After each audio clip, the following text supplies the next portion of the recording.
జగిత్యాల జిల్లా ధర్మపురి శివార్లోని ఆకుసాయిపల్లి మూల మలుపు వద్ద NH63 జాతీయ రహదారిపై లో లెవెల్ వంతెనపై నుండి వర్షం వరద ఉధృతంగా ప్రవహిస్తుంది. దీనితో జగిత్యాల ధర్మపురికి తాత్కాలికంగా వాహనాలు రాకపోకలు స్తంభించాయి. దీనితో ప్రయాణికులు తీవ్ర ఇబ్బందులు పడుతున్నారు.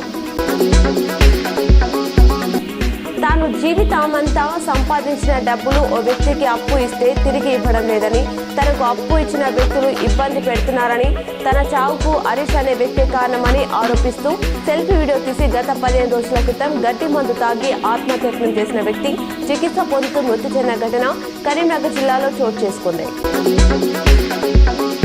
జగిత్యాల జిల్లా కొరుట్ల పట్టణంలో మహిళా మున్నూరు కాపు సంక్షేమ సంఘాన్ని ప్రారంభించిన కాంగ్రెస్ పార్టీ ఇన్ఛార్జ్ జువ్వాడి నరసింహారావు. ఈ సందర్భంగా జువ్వాడి నరసింహారావు మాట్లాడుతూ మహిళలు అన్ని రంగాలలో ముందంజలో ఉండి తమ కుటుంబాన్ని తమ పిల్లలను అభివృద్ధి పథంలో నడిపించేలా ఉండాలనే ఉద్దేశంతో కాంగ్రెస్ ప్రభుత్వం ఈ పథకాలు చేపట్టాలన్నారు.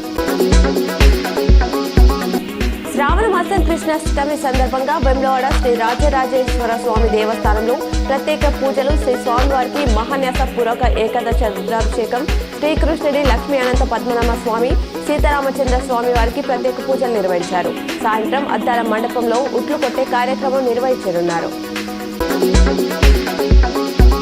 పెద్దపల్లి జిల్లా మంతాని పట్టణంలోని శ్రీ గోపిజన వల్లభ దేవాలయంలో కృష్ణాష్టమి పురస్కరించుకొని ప్రాతకాలంలో రుక్మిణి, శ్రీకృష్ణ మూల విరట్టులకు వేద మంత్రాల మధ్య పంచామృతాలు, గోదావరి జలాలు, పళ్ళ రసాలతో విశేషంగా అభిషేకాలు నిర్వహించారు. అనంతరం పట్టు వస్త్రాలు, స్వర్ణ రజిత ఆభరణాలతో, పుష్ప మాలికలతో సర్వంగా సుందరంగా అలంకరించారు. కృష్ణాష్టమి పురస్కరించుకొని ప్రత్యేకంగా విశేషంగా నైవేద్యాలు తయారు చేసి నివేదించారు.